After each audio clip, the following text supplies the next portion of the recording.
Olá a todas e olá a todos. A aula de hoje a gente começa com a citação inicial extraída do livro do professor Donald Ahrens, 1993, que é um clássico da climatologia e da meteorologia, o livro que se chama Meteorology Today. A Terra, sem uma atmosfera, não teria lagos, oceanos, não haveria som nem nuvens, seria frio à noite e quente durante o dia. A Terra estaria à mercê de uma intensa radiação solar que atingiria um planeta completamente seco.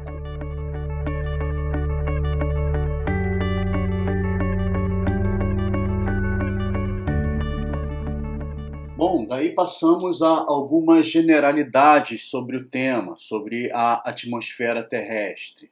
A atmosfera pode ser descrita como uma camada fina de gases sem cheiro, sem cor e sem gosto, presa ao planeta Terra pela força da atração gravitacional. Compreende de uma mistura mecânica estável de gases, sendo que os mais importantes são o nitrogênio, o oxigênio, o argônio, o dióxido de carbono, o ozônio e o vapor d'água.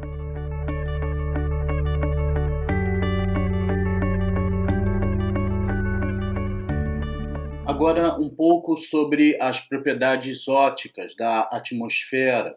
Ela é relativamente transparente, ou seja, permissiva para a entrada de radiação solar, e relativamente opaca, ou seja, impeditiva para a radiação emitida pela Terra.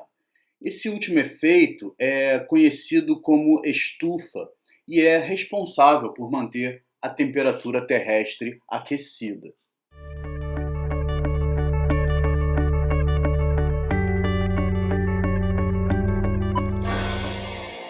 Aquecimento global, ou quanto mais quente, pior!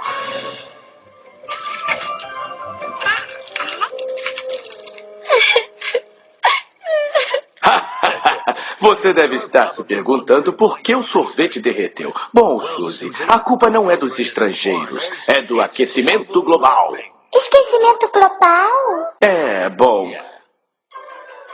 Este é o Senhor Raio de Sol. Ele vem lá do Sol para visitar a Terra. Olá, Terra! É só uma visitinha para iluminar o seu dia. Lá, lá, lá, lá, lá, lá, lá. E agora eu já vou indo. Calminha aí, Raio de Sol. Somos os gases do efeito estufa. Você não vai a lugar algum. Puxa vida, como dói! Logo, logo a Terra ficará cheia de raios de sol, com seus cadáveres apodrecidos, esquentando nossa atmosfera.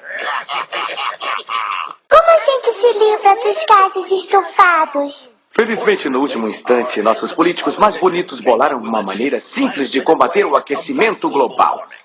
Desde 2063, temos simplesmente que jogar um cubo de gelo gigante no mar de vez em quando. Igual ao papai que põe no drink dele toda manhã e depois fica chateado.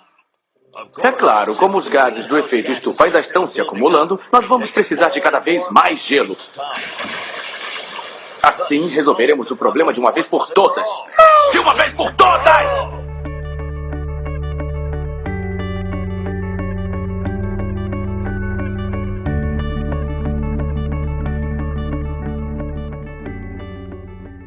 A atmosfera terrestre, enquanto uma mistura de gases, é composta majoritariamente pelo gás nitrogênio, que corresponde a algo em torno de 78% dessa mistura de gases, né? Soma-se a isso o oxigênio, que está em torno de 21% da composição da atmosfera, e só esses dois juntos já representam aí 99% dos compostos atmosféricos. Todos os outros gases vão somar aí algo em torno de 1%. E aí, dentre esses minoritários, né, destaca-se aí o argônio, o dióxido de carbono, o neônio, o hélio, metano, criptônio, o óxido nitroso, o hidrogênio, o ozônio e o xenônio. Então, basicamente, a atmosfera é composta por nitrogênio e oxigênio.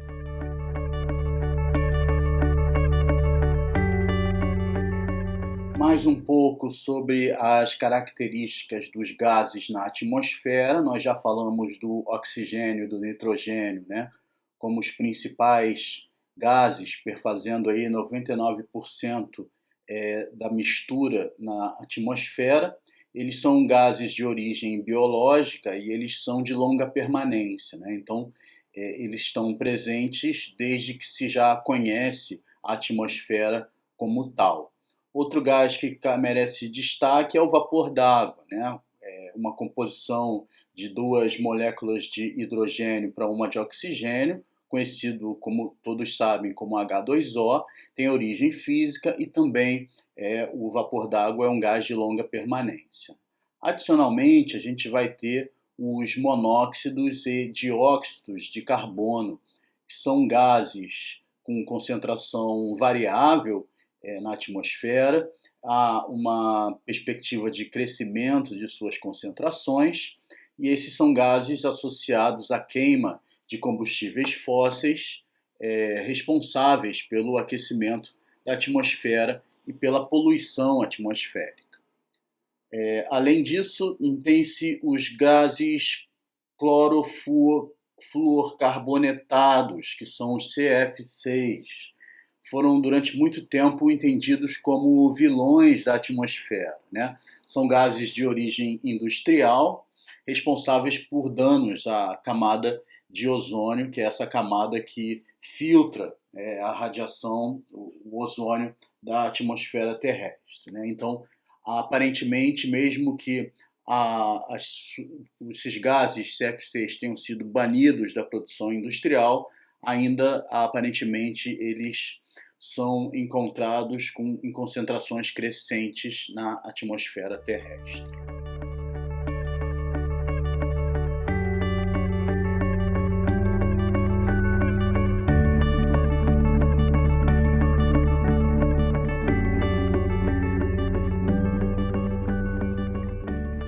O nitrogênio, ou N2, é o principal gás na atmosfera terrestre e o quinto mais abundante no cosmos, ou seja, no universo. Nas condições ambientes, é encontrado no estado gasoso, obrigatoriamente em sua fórmula molecular biatômica, representado aí tridimensionalmente por esse desenho. Apresenta, junto com o oxigênio, uma enorme importância para a vida no planeta Terra. Ele é removido da atmosfera por bactérias fixadoras, por raios e pela precipitação. Uma vez no solo, o nitrogênio vai ser transformado em nitrato e é um ótimo nutriente associado à fertilidade dos solos.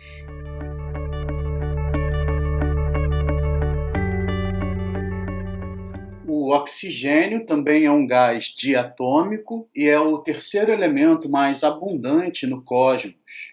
E é extremamente reativo, formando óxidos e outros compostos com praticamente todos os outros elementos da tabela periódica. A principal forma de produção do oxigênio é a fotossíntese, realizada por todas as plantas clorofiladas e algumas algas também. Ele é consumido no ciclo do carbono por meio da respiração dos seres vivos. As plantas usam o oxigênio para a fotossíntese e os animais usam em seu metabolismo.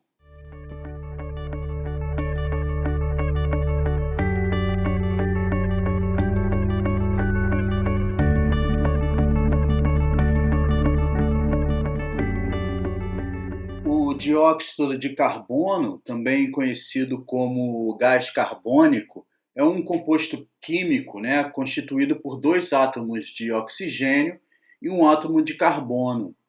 Sua representação química é o CO2, também bastante conhecido, né? Ele entra na atmosfera através da queima de combustíveis fósseis, né, como carvão, óleo e gás natural, e pela respiração da biota, queima de resíduos sólidos e produtos de madeira, e na evaporação oceânica. Ele pode ser removido ou sequestrado da atmosfera quando ele é dissolvido no oceano ou absorvido por plantas, através da fotossíntese vegetal, como parte integrante do ciclo do carbono.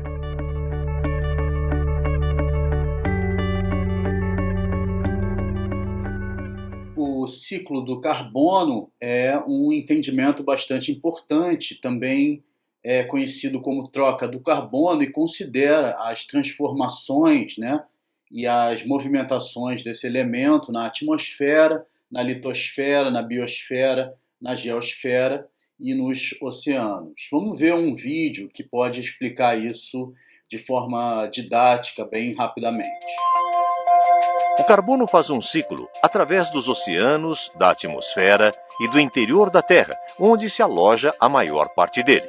É um ciclo geológico bastante lento. O gás carbônico que está na atmosfera, ao encontrar-se com a água, gera ácido carbônico, que reage com elementos da crosta terrestre, formando carbonatos. Os processos de erosão, como a chuva, levam estes carbonatos para o fundo do mar.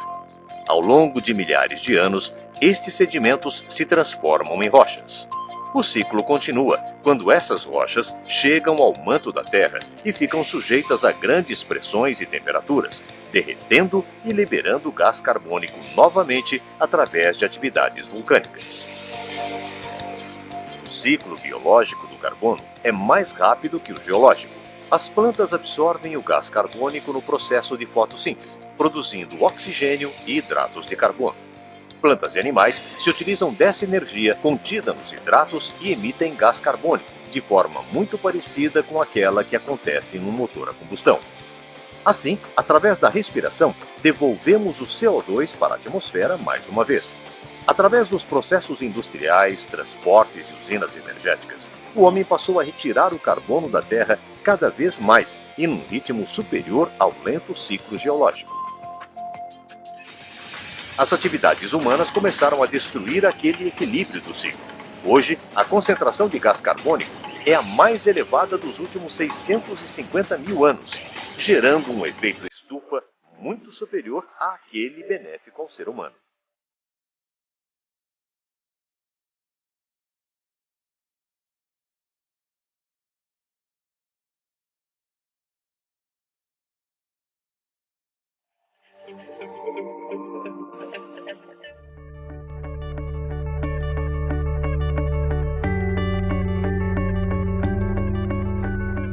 Bom, essa animação, esse mapa animado, mostra desde 1801 a distribuição global das emissões de CO2 per capita por país, né? E a gente vê que as emissões sempre foram maiores nos países do hemisfério norte, sobretudo a partir da década de 1950, aumentando aí várias vezes ao longo do tempo. E não é à toa que é no hemisfério norte onde a gente tem o maior aquecimento da superfície da Terra associado à às maiores emissões de CO2 por pessoa.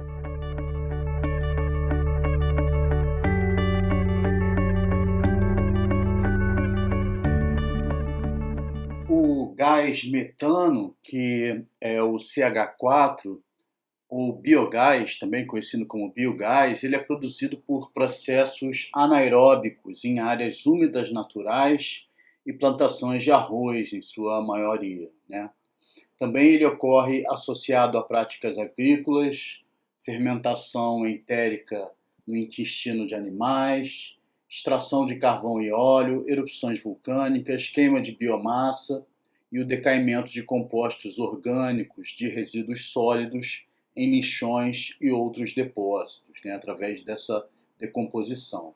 Ele vai possuir um menor tempo de residência na atmosfera quando comparado ao CO2. No entanto, ele tem um potencial de aquecimento cerca de 60 vezes maior. Além da alta capacidade de absorver radiação infravermelha, o metano gera outros gases do efeito estufa, como o CO2 e o O3, que é o ozônio troposférico, e o vapor de água estratosférico. Por isso, então, a sua importância, né?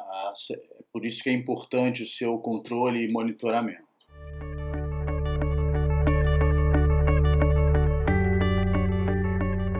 O óxido nitroso, N2O, composto por duas moléculas de nitrogênio e uma de oxigênio, é um gás incolor e não inflamável em temperatura ambiente, sendo muito conhecido também como gás hilariante ou nitro, NOS.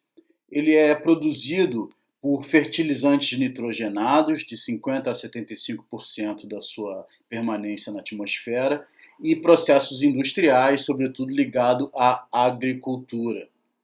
Também pelo transporte, queima de biomassa, pastagens e mecanismos biológicos de oceanos e solos.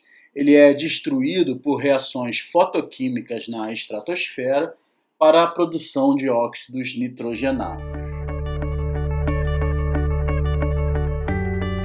Já o ozônio, fórmula O3, composto por 3 moléculas de oxigênio, está concentrado entre as altitudes de 15 a 35 quilômetros, né? O conteúdo de ozônio na atmosfera é baixo sobre o Equador e alto na direção dos polos, nas latitudes maiores que 50 graus. O ozônio é formado quando, sob a influência da radiação ultravioleta, as moléculas de oxigênio se rompem e os átomos separados combinam-se individualmente com outras moléculas de oxigênio.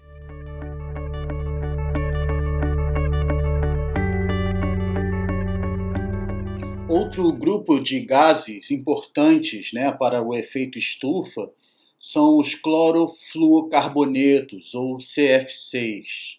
Destacam-se o CFCl3, que é o tricloromonofluormetano, e o CF2Cl2, que é o diclorodifluorometano, que são totalmente produzidos pelo homem, sobretudo para os propelentes de aerossóis, gases para refrigeradores e produtos de limpeza. Não existiam na atmosfera até 1930 e são lentamente, levam aí entre 65 e 130 anos para serem decompostos por processos fotoquímicos em cloro na estratosfera.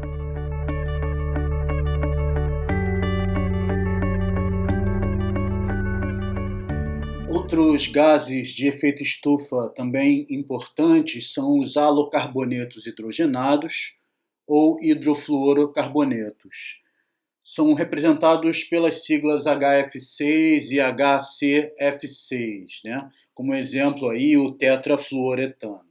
São totalmente produzidos pelo homem como gás de refrigeração e aumentaram sua concentração na atmosfera após a proibição dos CF6. Esses HF6 eles foram substitutos dos CF6. Geralmente eles têm vidas de poucos anos, sua permanência na atmosfera é de poucos anos, mas eles causam um impacto substancial no efeito estufa, quase que 60 vezes mais do que propriamente o dióxido de carbono.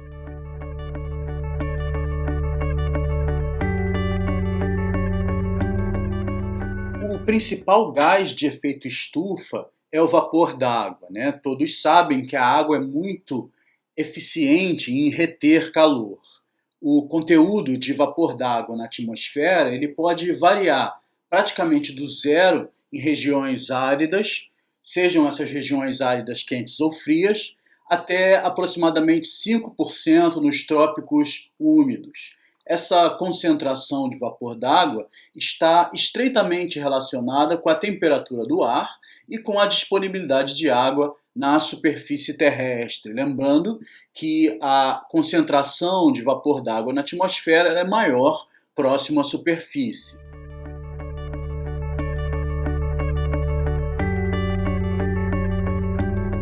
Ainda sobre o vapor d'água, nas latitudes médias, a concentração é maior no verão do que no inverno, quando a capacidade da atmosfera para reter umidade é pequena.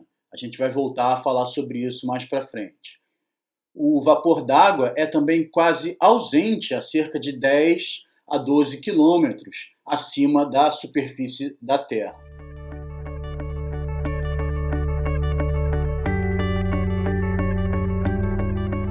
Para além dos gases de efeito estufa, existem essas chamadas espécies gasosas reativas, que são produzidas pelos ciclos do enxofre, do nitrogênio e do cloro, e desempenham papéis críticos na chuva ácida e na destruição do ozônio na atmosfera. Vamos falar um pouquinho sobre essas espécies gasosas reativas. Dentre as espécies gasosas reativas, destacam-se inicialmente as nitrogenadas. E aí a gente mostra como exemplo o dióxido de nitrogênio, o NO2, e o óxido nitroso, o NO. Na atmosfera, são catalisadoras para a formação de ozônio, na troposfera. A queima de combustíveis fósseis é a principal fonte dessas espécies nitrogenadas. A queima de biomassa e a atividade de raios são outras fontes importantes.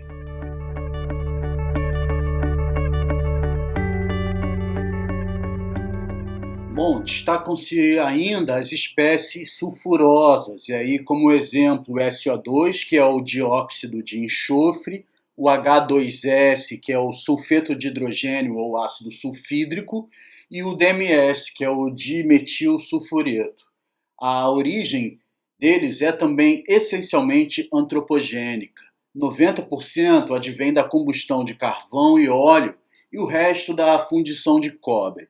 Os sulfetos têm vida curta na atmosfera, são facilmente transportados por longas distâncias e sua remoção da atmosfera ocorre na forma de núcleos de condensação precipitados como chuva ácida.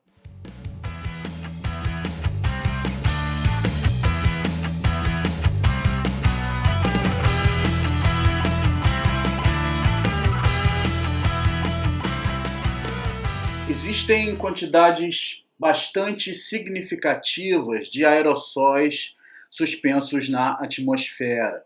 Os aerossóis não são gases, eles são partículas sólidas suspensas na atmosfera, como sulfatos, sal marinho, poeira mineral, particularmente silicicosa, matéria orgânica e carbono negro. Essas são as chamadas partículas grandes. E elas entram na atmosfera tanto por fontes naturais quanto por fontes artificiais, sendo as naturais mais significativas.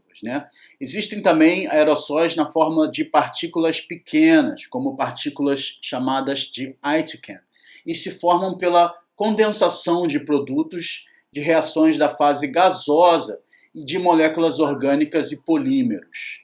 Eles variam no tamanho e são bastante eficientes no efeito de scattering, que é um efeito de espalhamento da radiação solar e também para a condensação e formação de nuvens e chuva.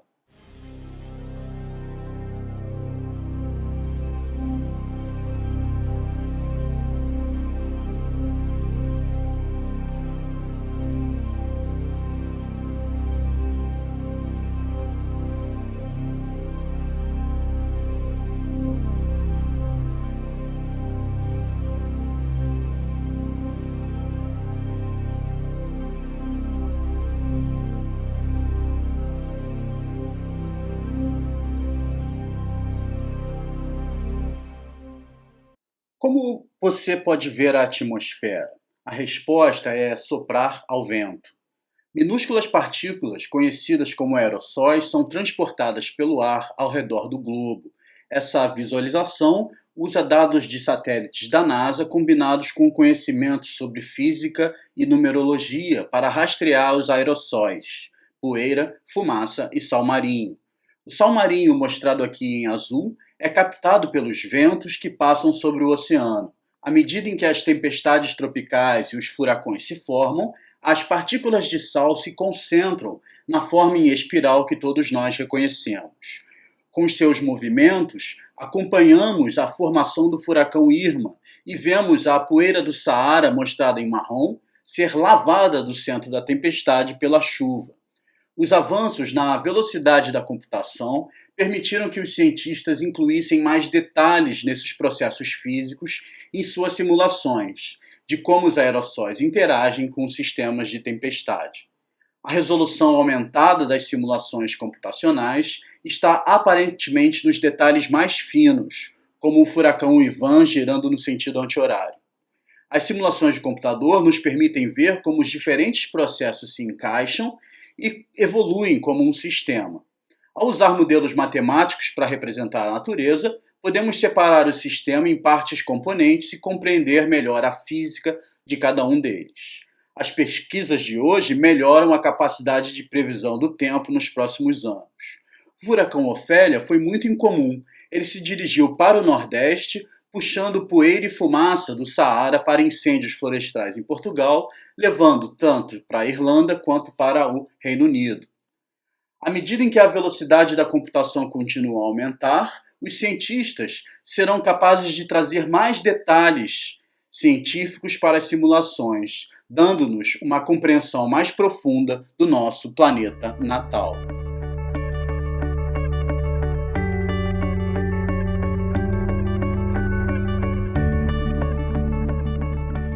Então, resumindo, a composição da atmosfera é majoritariamente formada por nitrogênio e oxigênio, mas também existem quantidades significativas, aí variando ao longo do tempo, de vapor d'água, ozônio, dióxido de carbono e os aerossóis, que não são gases, e sim partículas sólidas, que ficam quase que permanentemente suspensas na atmosfera.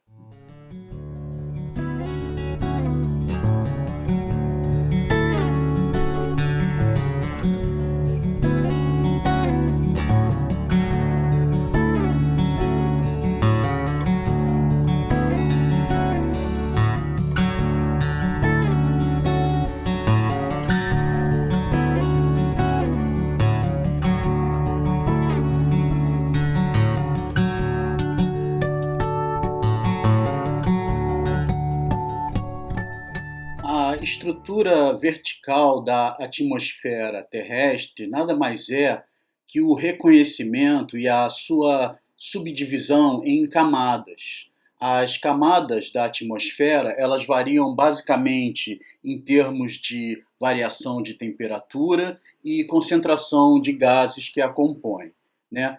Para nós é importante a atmosfera inferior, que inclui a troposfera e a estratosfera, e uma parte aí da mesosfera. A partir da mesosfera para cima, a gente vai ter o que é conhecido como atmosfera superior. Para a climatologia, basicamente, a gente vai se ater à parte mais baixa da atmosfera, mais próxima ao solo, representada pela troposfera. Mas a gente vai ver um pouquinho dessas outras camadas e como elas se diferenciam. A atmosfera pode ser dividida de maneira conveniente em diversas camadas horizontais diferenciadas, com base, como eu disse, principalmente na temperatura. As evidências dessa estrutura da atmosfera, elas são obtidas através de dados de balões meteorológicos, pesquisas com ondas de rádio e, mais recentemente, a partir de sistemas de sondagem, foguetes e satélites. Existem basicamente 3 camadas relativamente quentes, ou seja, com temperaturas maiores que as demais, uma delas perto da superfície, a outra ali entre 50 e 60 quilômetros e acima de 120 quilômetros. E essas camadas quentes são separadas por 2 camadas relativamente frias, ali entre 10 e 30 quilômetros e entre 80 e 100 quilômetros. Bom, e essas camadas também têm nomes, né? Começando da superfície da Terra, a primeira delas é a troposfera, que é a mais importante para nós. É a camada inferior da atmosfera e é a zona onde os fenômenos climáticos e a turbulência da atmosfera são mais acentuados. Tem cerca de 75% da massa de moléculas da atmosfera, e praticamente todo o vapor d'água e os aerossóis. Nessa camada existe uma diminuição geral da temperatura com a altitude, a uma taxa média de aproximadamente 6,5 graus Celsius de diminuição por quilômetro que se sobe na troposfera, né? A redução dessa temperatura ocorre porque o ar é compressível, como eu disse na primeira aula, e sua densidade diminui com a altura, permitindo que o ar ascendente se expanda e assim resfrie, né? A troposfera tem como limite, na maioria dos locais, um nível com inversão térmica, ou seja, uma camada de ar mais quente acima de uma camada de ar mais fria da troposfera. Esse nível, essa posição onde ocorre a inversão térmica ou teto climático é chamado de tropopausa. A posição da tropopausa não é constante, existem muitas variações da altitude da tropopausa, sobretudo em função da latitude, né? Ela tem aproximadamente 16 quilômetros no Equador, onde ela é mais elevada, e apenas 8 quilômetros nos polos. Bom, a próxima camada a ser considerada é a estratosfera, que vai se estender da troposfera, a partir da tropopausa, até aproximadamente 50 quilômetros, representando cerca de 10% da massa de moléculas da atmosfera, né? Por ter uma densidade do ar muito menor, né, a absorção limitada de raios solares faz com que haja um grande aumento na temperatura. Então, a característica básica da estratosfera é que a temperatura aumenta conforme a altitude, que é o contrário do que acontece na troposfera ou em condições que nós conhecemos. O limite superior da estratosfera é chamado de estratopausa, e ele é definido, mais uma vez, em função dessa inversão de temperatura, onde o ar mais frio funciona como uma tampa, né? Esse ar mais frio da mesosfera funciona como uma tampa ou como um limite superior da estratosfera.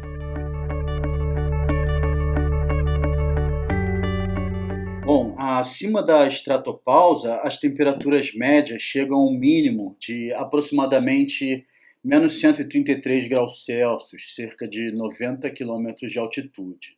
Essa camada costuma ser denominada de mesosfera, embora ainda não exista um consenso universal para essas camadas da atmosfera superior. A pressão é muito baixa na mesosfera e acima de 80 km as temperaturas começam a subir novamente. E essa inversão é conhecida lá como mesopausa, né? Então passa por uma transição para a camada mais superior ainda, que é a termosfera. Acima da mesopausa vem então a termosfera, né? Onde as densidades atmosféricas são extremamente baixas, né? As temperaturas aumentam com a altura devido à absorção da radiação UV, da radiação ultravioleta extrema, pelo oxigênio molecular e atômico.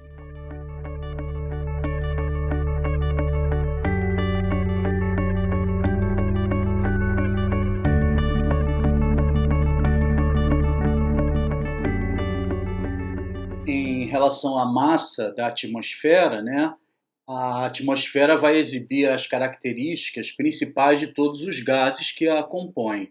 É extremamente volátil, compressível e tem a capacidade de expansão. Essas características explicam alguns dos aspectos fundamentais da estrutura atmosférica, bem como muitos aspectos do tempo atmosférico e do clima. Vamos falar um pouquinho sobre essa relação entre a massa, densidade e pressão atmosférica brevemente. A densidade média da atmosfera varia, né? Ela diminui de 1,2 kg por metro cúbico na superfície da Terra, ou seja, no nível do mar, até 0,7 kg por metro cúbico na altitude de 5.000 metros ou 5 quilômetros. Metade do total da massa da atmosfera está concentrada abaixo desses 5 quilômetros. A pressão atmosférica, que é um outro conceito, diminui logaritmicamente com a altitude acima da superfície terrestre. A pressão em um determinado ponto da atmosfera é o peso do ar verticalmente acima da unidade de área horizontal centralizada naquele ponto. Então, a massa, conceitualmente, vai significar o volume total de gases contidos naquela determinada porção da atmosfera. A densidade é essa massa dividida por uma unidade de volume, por exemplo, metro cúbico, e a pressão atmosférica é o peso que essa massa de ar exerce para uma superfície, seja ela calculada em metro quadrado, ou centímetro quadrado ou quilômetro quadrado.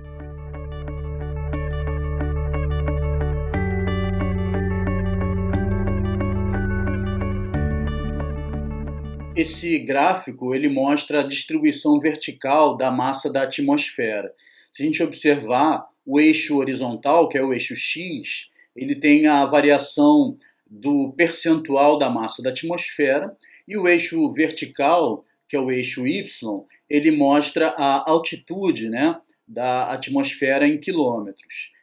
A curva no meio mostra essa distribuição da massa da atmosfera. Se a gente para observar ali no eixo vertical, que é o eixo Y, a posição de 20, que significa 20 km da atmosfera, e bater ele junto com a curva dentro do gráfico, a gente vai ver que ela vai representar algo em torno de 90% da massa da atmosfera.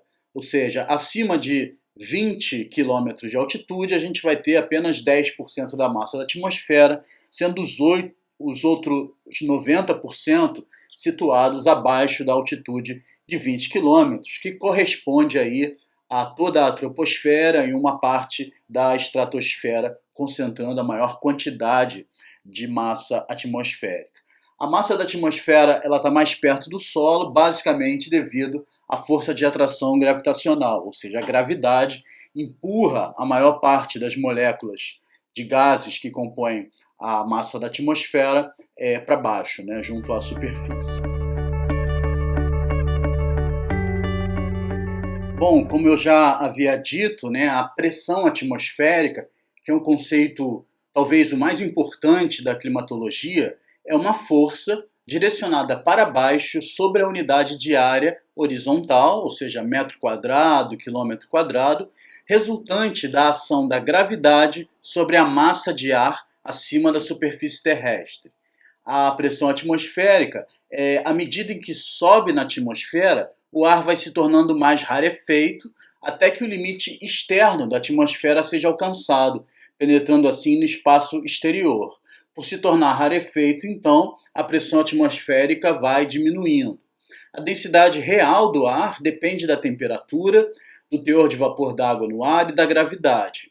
Desde que todos os elementos variam, não existe uma relação tão simples assim entre a altitude e a pressão atmosférica. Uma curiosidade é que o peso do ar sobre qualquer superfície ao nível do mar é de aproximados 10.000 quilos por metro quadrado.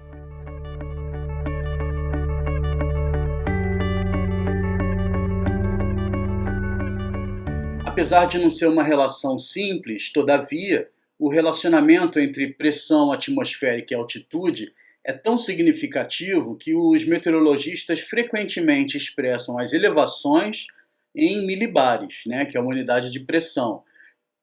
Exemplo, a 1013 milibares representam o nível do mar, ou seja, altitude zero, e 300 milibares representam cerca de 9 quilômetros ou 9.000 metros de altitude. Então, esses conceitos importantes que eu já havia dito, resumidamente, a pressão atmosférica é o peso que as moléculas de ar exercem sobre a Terra, sobre a superfície terrestre. E a densidade do ar é o número de moléculas de ar em um dado espaço, um dado volume.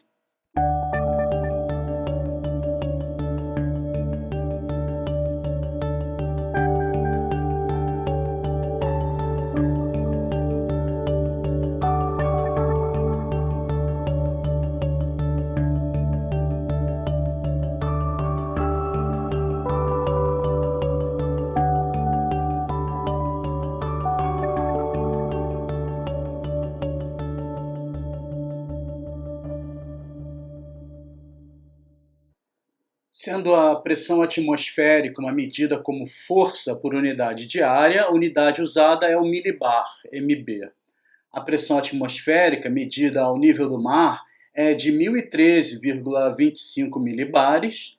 Cada um dos gases da atmosfera exerce uma pressão parcial independente dos outros, ou seja, desses 1013,25 milibares, 78% estão associados à presença do nitrogênio, 21% está associado à presença do oxigênio e os outros 1% estão associados à concentração daqueles outros gases. Bom, para finalizar, a atmosfera terrestre varia no que diz respeito às suas características a partir da base para o alto, para o topo. Quanto ao tempo e ao clima, somente a troposfera é interessante e responde às nossas perguntas. A atmosfera superior ainda é relativamente inexplorada se comparada com a atmosfera inferior.